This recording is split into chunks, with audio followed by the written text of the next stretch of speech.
Te damos la bienvenida a la Comedia de la Vida, un espacio para compartir historias que nos conducen a nuestro mundo interior con la finalidad de encontrar los tesoros ocultos que nos habitan. A partir de este momento, contigo, Alejandro y Alejandra. Cada uno de nosotros debe trabajar para su propia mejora. Buenas, bienvenidos a la Divina Comedia, el podcast donde buscamos respuestas que, como Dante, nos guían a caminos de aprendizaje y, un poquito de autoobservación. ¿Qué haces, Ale? Hoy, ¿qué vamos a desmenuzar en este viaje? Buenas, ¿cómo andan los dantescos? Espero que estén todos muy bien. Vamos a hacer quizás varios capítulos que tengan un poco este estilo. Hoy vamos a hablar de Marie Curie, o María Curie, como era verdaderamente su nombre, aunque ese fue su nombre de casada, ¿no? Su nombre era María Sklodowska, creo que se dice así, pero bueno, como sea. La idea de estos capítulos, que vamos a empezar a hablar de personas que fueron trascendentes o que hicieron cosas trascendentes o que de alguna manera su vida la convirtieron. Y creo que Marie Curie es uno de estos casos, ¿no? Y como en esta realidad nos está pasando que estamos muy faltos de referentes, o también pasa que los referentes que tenemos son bastante, a mi entender, decadentes o que no nos impulsan a nuestra mejor versión, todo lo contrario, al menos como yo lo veo. Entonces, me pareció interesante que nos preparemos para que hoy hablemos de una de las mujeres más asombrosas de la historia. Su vida es como un laboratorio, ¿no? Lleno de experimentos, descubrimientos, tragedias, pero en particular mucho brillo azul. A ver. Ya cuando dijiste preparémonos, me alerté, pero ahora decís brillo azul. ¿Estamos incursionando en esoterismo, hablando de superpoderes, o estamos hablando de ciencia? Obviamente que estamos hablando de ciencia, ¿no? Pero con una dosis, podemos decir, de magia, que solo esta mujer podía crear. Entonces vamos a viajar desde su infancia en Polonia hasta sus años como la que conocemos todos, ¿no? A través de la historia y a través de los 2 premios Nobel que ella obtuvo. ¿Estás pronto? ¿Están prontos los dantescos? Adelante. Bueno, Marie Curie nació en 1867 en Varsovia, en un momento complicado para Polonia, porque en ese instante, en esa época, estaba ocupada por el Imperio Ruso. Como dije anteriormente, su nombre era María Sklodowska, y desde pequeña fue una niña curiosa, pero la realidad es que el entorno no se lo puso fácil. Si hablamos en términos de genealogía, ella era la quinta hija, fue la última hija de la pareja, y bueno, podemos decir que el entorno no se lo puso fácil y ahora vamos a ver por qué. Cuando decís entorno, hablas de restricciones por ser mujer, por los rusos. En verdad, por ambas cosas. Imagínate que en 1867 una mujer que estuviese interesada en estudiar era realmente algo raro, ¿no? Era algo, no por el interés en el estudio, obviamente había muchas mujeres interesadas en estudiar. El problema era que la sociedad entendía que las mujeres no eran para eso.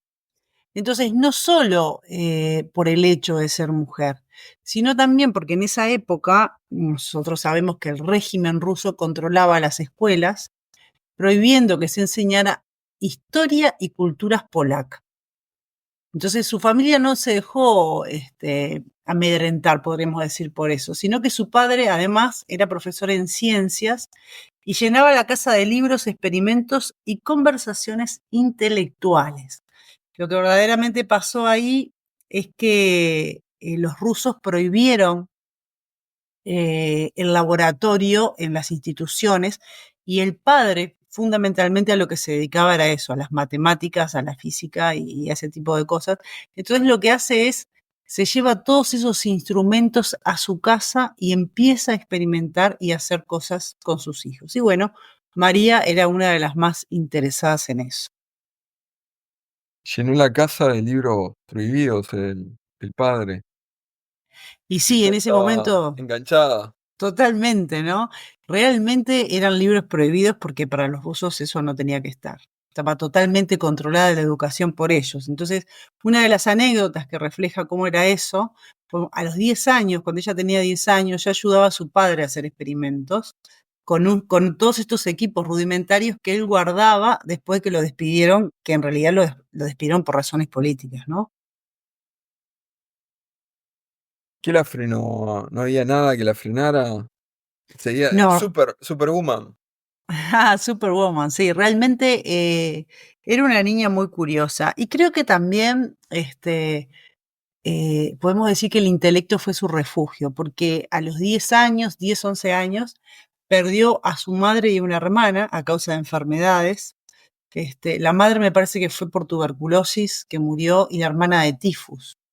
Esto la marcó profundamente, pero también le dio una fuerza y una resiliencia que la acompañaron toda su vida. Date cuenta que no solo tenemos una situación interna tremenda a nivel emocional por la pérdida de su mamá y esta hermana, sino que además, en términos externos, no solo no puede acceder a la educación por ser niña, esto está bastante restringido, sino que además la educación que recibe está totalmente tamizada por el régimen ruso. Entonces, realmente fueron épocas difíciles, ¿no? Bueno, hasta acá la historia habla de una niña rodeada de ciencia, con una base sólida. ¿Cómo sigue? Sí, como les decía a los dantescos, lo que verdaderamente sucede, yo entiendo, ¿no? A la luz de lo que todos comprendemos y de lo que hemos ido aprendiendo en este podcast, es que en realidad el intelecto la salva, ¿no? Una vez que ella se interesa por estas cosas, logra de alguna manera resolver todas estas cuestiones que están en el ambiente. Un dato curioso e interesante era que el padre era ateo y la madre era muy católica. Cuando ella pierde a su madre, en definitiva se vuelve agnóstica porque empieza a cuestionarse que obviamente qué es lo que pasa con Dios, ¿no? Siendo que si Dios le quita a su mamá y a su hermana, se vuelve agnóstica después para el resto de su vida.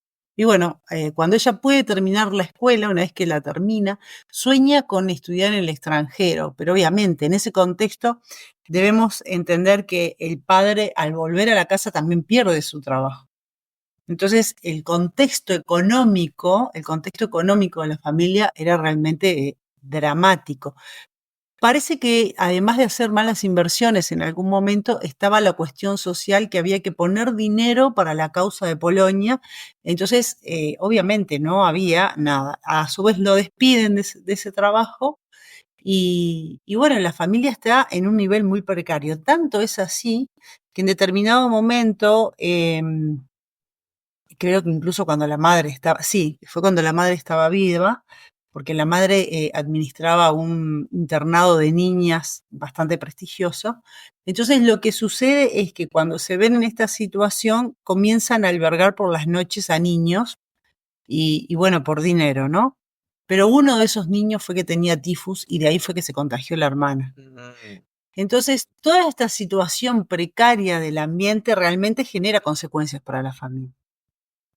Lo interesante después de que pasa toda esta historia, ¿no? Es que a falta de dinero tiene que hacer, ella lo que hace es un pacto con la hermana, porque ella soñaba con estudiar en el extranjero, pero obvio, no había dinero. Entonces, acá comienza una historia fascinante, que es este pacto que hace con esta hermana. Lo que hace es que mientras una trabajaba, la otra estudiaría. Entonces, María trabajó como institutriz durante creo que unos 2 años o año y medio y envía su salario a esta hermana, Bronislawa, creo que se llama, para que ella estudie en París. Qué brutal, ¿no? Qué generosidad. Pero No, pero aparte la no idea cuánto le era, costó. Exacto, o sea que ella trabajaba para que pudiera estudiar la hermana era mayor que ella, obviamente ella era la quinta hija, pero la idea era que después se hiciera la inversa, una vez que la hermana lograra eh, hacer estos estudios que ella quería, invertir la situación, la hermana trabajaría y le ayudaría económicamente a María con sus estudios. Una cuestión que nosotros necesitamos entender con esto es el tema del contexto. No estamos hablando de hombres estudiando, estamos hablando de mujeres estudiando. Esto es como, wow, Revolucionario. imponente en esa época, revolucionario, totalmente revolucionario. O sea que hay que ver lo que son las mentes de estas mujeres, ¿no? Entonces, eh, aunque a María le dolía este sacrificio, ¿no? Porque estuvo 2 años, incluso en esos 2 años pasaron cosas interesantes, porque ella se enamora, ella está trabajando en una familia del padre, se enamora de un muchacho, eran económicamente terratenientes o algo así, se enamora de un muchacho, pero ellos, la familia del muchacho, no deja que ellos se casen y, y esta situación realmente a los dos los afectó, ¿no? En fin, en todo este tiempo, mientras María trabajaba, lo aprovechó también para estudiar por su cuenta. Hay una anécdota muy interesante de la época que dice que mientras cuidaba niños solía pasar noches enteras leyendo libros de física y química. Incluso hacía pequeños experimentos con materiales caseros. O sea que eh, lo interesante de esta mujer es que jamás, de ninguna manera, perdió el foco independientemente de lo que pasara a su alrededor. Tampoco dormía, Siempre, ¿no? no, se ve que No dormía paraba esta poco. mujer. Bueno, pero estamos hablando de su juventud, ¿no? Uno cuando es adolescente, cuando está en esas épocas, realmente tiene un poco más de energía. Un poquito más. ¿Y cuándo Sí. llega el momento de esta mujer? Mira, en 1891 finalmente fue cuando el momento en que ella se muda a París. Pero la vida, obviamente, que allá tampoco era fácil. Vivía en una guardilla fría, casi sin dinero, con la hermana y el cuñado, porque a esa altura la hermana creo que ya se había casado, y a veces tenía que sobrevivir a base de té y pan. A pesar de eso, se graduó como la mejor de su clase en física y luego en matemáticas.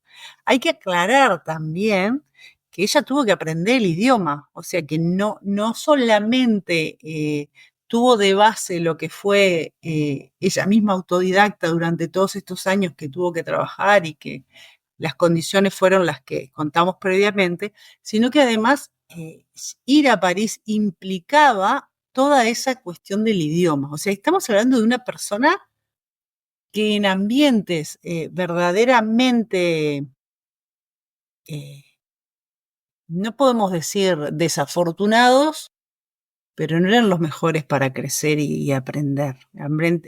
Adversos, llamémosles así, en ambientes adversos realmente, cómo las personas obtenemos fuerza, ¿no? Y a mí me parece sumamente interesante, en función de todos los podcasts anteriores, darnos cuenta cómo ahora estamos en una realidad en general. Aclaro que nosotros estamos en Uruguay, donde la educación es gratuita eh, y que lo tenemos todo verdaderamente y que no hace la diferencia. Entonces, antes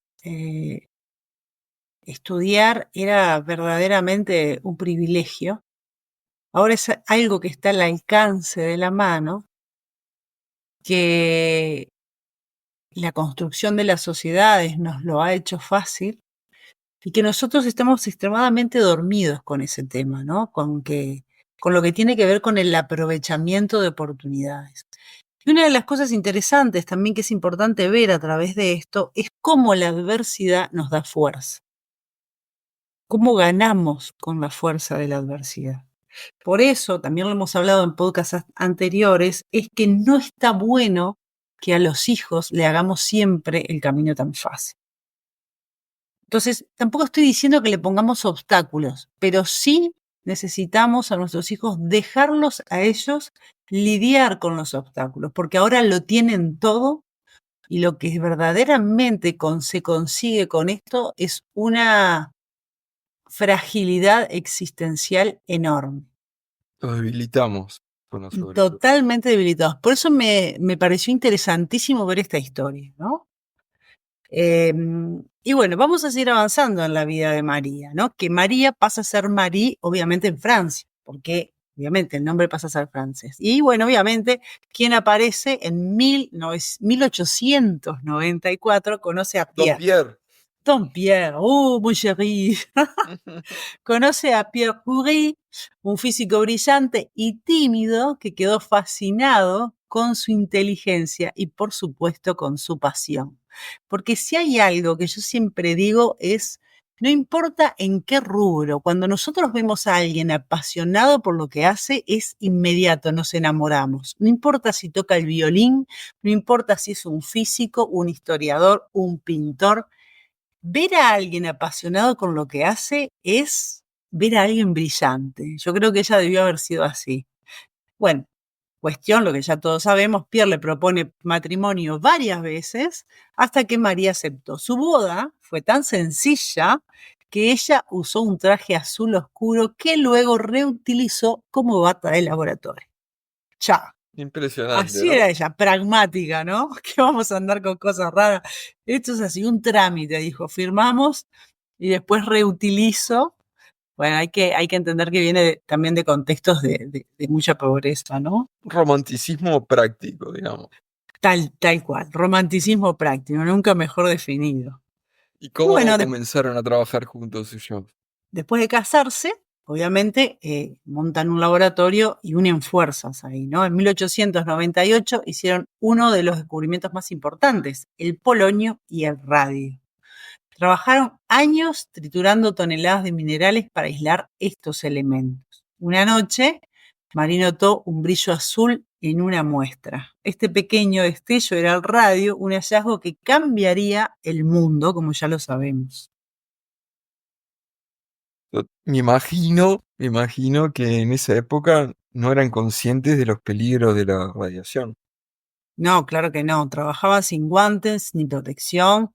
Y bueno, lo que con el tiempo les afectó, obviamente, les afectó la salud, ¿no? Pero en ese momento estaban demasiado fascinados por el potencial de sus descubrimientos. Imagínate, una luz azul, descubrir, debe ser realmente maravilloso, ¿no? En ese contexto, vivir esa experiencia, ¿no? Alguien que está apasionado por lo que hace y que un día se encuentra con ese mundo. Hace poco se hizo una película de ella que está muy linda, recomiendo que la vean, y que cuenta un poco la historia, pero más que nada su historia de científica en París. Cabe destacar que ganó su primer premio Nobel en física en 1903, junto con Pierre, y otro señor que llamaba Henry Becquerel. Este premio reconocía su trabajo junto con el estudio de la radiactividad, un término que ella misma acuñó. Sin embargo, inicialmente, y esto está reflejado en la película, el comité había excluido a Marie, considerando solo a Pierre y Becquerel. Pierre intervino insistiendo en que su esposa había sido clave en las investigaciones, lo que finalmente llevó a incluirla como co-receptora del premio. Bueno, era el mundo en el que se vivía en esa época, ¿no? En realidad ella era la voz cantante en todos esos descubrimientos. Entonces, si bien este premio representó un gran logro, puso a la pareja bajo una presión mediática que no esperaba, especialmente porque eran personas reservadas. Marie, aunque agradecida, siguió concentrada en el trabajo científico y evitó la atención pública. Su humildad y determinación destacaron y el premio marcó el inicio de una vida de reconocimientos, pero también, como sabemos, de sacrificio. Y ahora con lo mediático me imagino que las cosas se complican, ¿no? Sí, se complican en realidad por lo que pasó después, en 1906, que creo fue 3 años después, porque el premio fue en 1903, efectivamente. Él se muere atropellado, Pierre muere atropellado por un carruaje en París. Para Marie obviamente fue algo tremendo, devastador. Pero siempre se levantó y para ella su bastón existencial para todas estas cuestiones siempre fue la ciencia, ¿no? Entonces asumió el puesto de Pierre como profesora en la Sorbona, convirtiéndose en la primera mujer en enseñar allí. ¿Y pudo seguir dando clases? Sí, obviamente que fue difícil, ¿no? Pero hay un momento sumamente interesante porque eh, nuevamente nos tenemos que ubicar en la época. La primer mujer, y esto también está muy, muy bien en la película, todos están observando eso, ¿no? Entonces hay un momento muy emotivo que en su primera clase el aula estaba llena, no solo de los estudiantes, sino también de colegas y periodistas. Era un hecho en esa época increíble, una mujer dando clases, era como, ya que una mujer tomara clases era rarísimo, pero que las diera ya era otro nivel de locura, ¿no? Entonces todos esperaban de alguna manera verla derrumbarse, pero subió al estrado y comenzó a enseñar con calma, como si Pierre estuviese a su lado, o sea, sintiéndose segura de lo que estaba haciendo. Porque además, si nosotros lo vemos en función de lo que hemos estado hablando, era una mujer emocionalmente fuerte. Ya había pasado desde muy chica por situaciones complejas. Y hay algo que yo no mencioné, pero en determinado momento de su adolescencia, no sé si con unos 16 años, estuvo un año que tenía problemas de salud y a esta altura se cree que lo que tenía era un poco era depresión. O sea que es una mujer que lo vivió todo, ¿no? Todas las dificultades realmente la forjaron como un hierro. Y no porque no fuese sensible ante los hechos, después vamos a ver que siguen pasando cosas, porque ella sigue investigando, gana un segundo premio Nobel en 1911, pero durante la Primera Guerra Mundial diseñó unidades móviles de rayos X para salvar vidas en el frente. Incluso aprendió a manejar ambulancias para llevarlas a los hospitales de campaña. Entonces, esta fortaleza de la que yo hablo no la vuelve una persona insensible, todo lo contrario, la vuelve fuerte frente a la realidad, pero no insensible. Es un ejemplo no solo en la ciencia, sino como humano, ¿no? Impresionante la mujer. Sí, realmente el legado de esta mujer es inmenso. Eh, y nuevamente resalto, ¿no? Cómo la adversidad nos hace fuerte. A mí me pasó el otro día en consulta, una persona tiene una situación con un hijo compleja, un niño muy chiquito, y claro, a la hora de ponerle límites, los papás ven a esos hijos como pobrecitos, como víctimas, entonces no les pueden poner límites.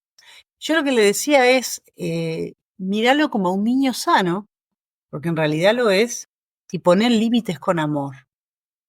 Porque si nosotros no tenemos límites, vamos a estar siempre frágiles, porque la realidad nos va a mostrar miles de veces cosas que no nos gustan o cosas que nos podemos cambiar.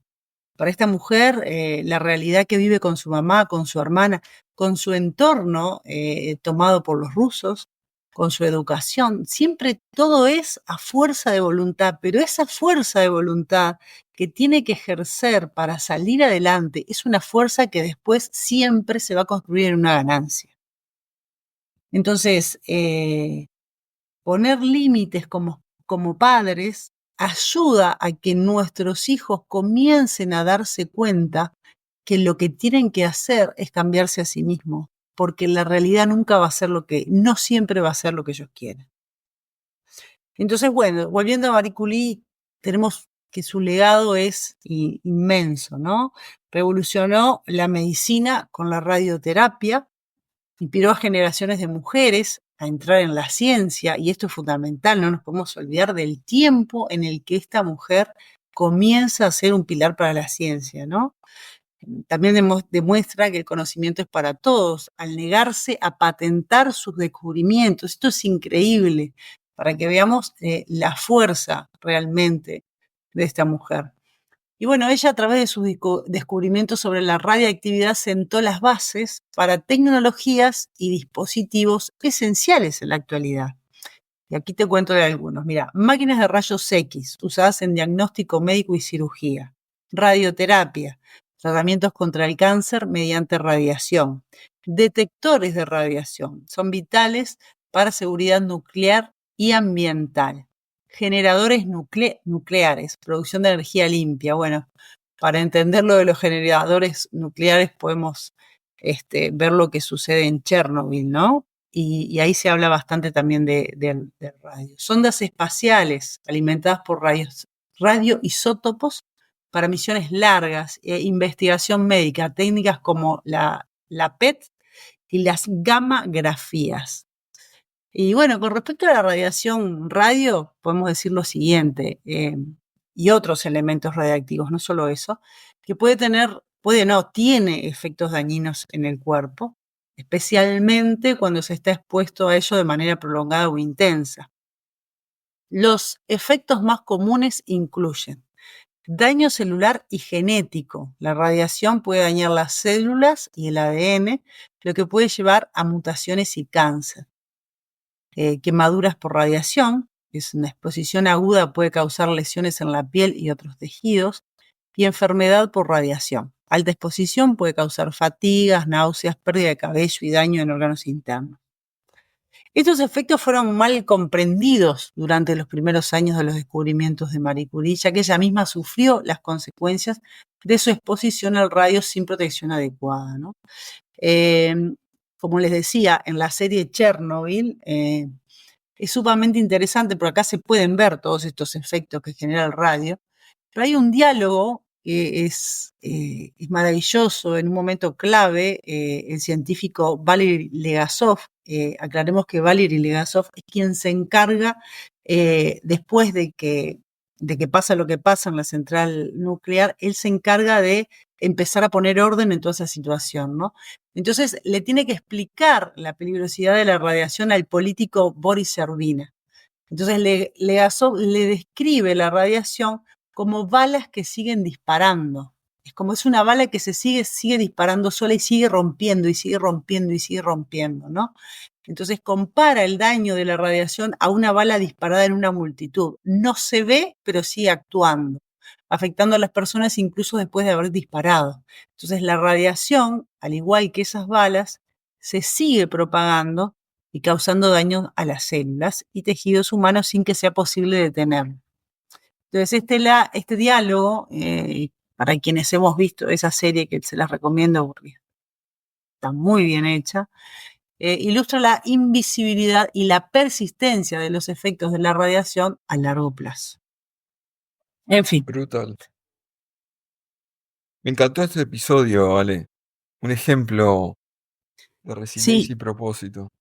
totalmente, ¿no? Es un ejemplo y me parece que está siendo sumamente interesante que empezamos a ver los contextos, a interesarnos por los contextos de otras personas que han sido muy importantes. En este caso, para la ciencia toda, ¿no? Todos nos vemos atravesados por los descubrimientos de esta mujer en lo cotidiano. Sin embargo, les podemos hablar de otras personas que por ahí no han sido tan famosas, no son tan conocidas, pero sí son personas que nos muestran que la realidad es algo que nos ayuda a lidiar con nosotros mismos, también como nos enseña la aceptología, ¿no? Lo que sucede afuera es una plataforma de aprendizaje.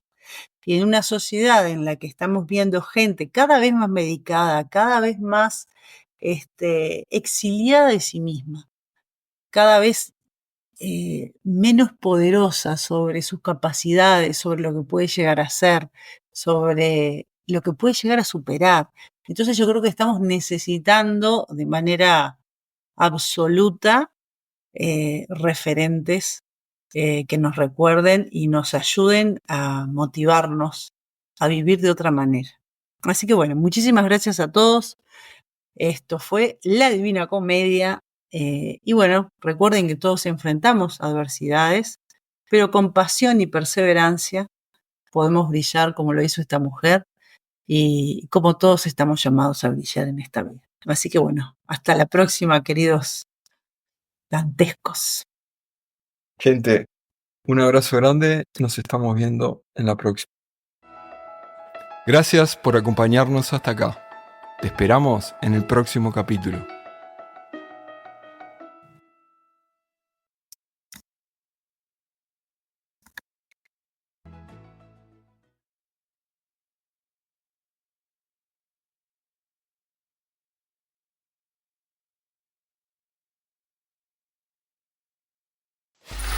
Free audio post-production by alphonic.com.